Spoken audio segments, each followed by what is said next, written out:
Hi! Kamusta ka mo tanan? Ang ngalan ko si Adrian. Mastoryahanin naman kita pagti sa pahamot. Ini nga pahamot nga luyag ko istorya sa inyo subong tawag siya Fahrenheit for Men. Iyan siya ni Christian Dior. Panalaki ni siya, pero kung luyag mo siya suksukon, pahala ka pag gusto ka. Ano ni siya klase nga pahamot?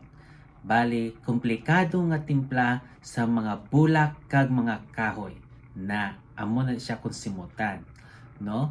Nang pagsasugod pa lang, pag-spray mo na siya si imo, masimutan mo din do aspalto nga hamot, no? Pero sa sugod lang na.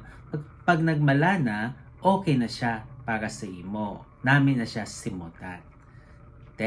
Angay siya sa tugnaw nga panahon, ang temperatura nga para sa iya is between 50 to 70 degrees Fahrenheit o 10 to 21 degrees Celsius.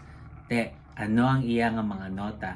For the top, we have nutmeg, flower, lavender, cedar, chamomile, mandarin orange, hawthorn, bergamot, kag lemon. Dumudamo siya bulak, kag may ara siya sing mga citrus.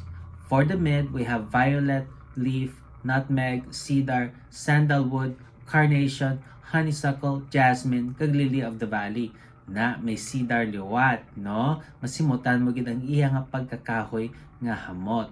Kag for the base, we have leather, vetiver, musk, amber, patchouli, kag tonka bean na ang paha masimutan mo gid siya sa sini nga pahamot.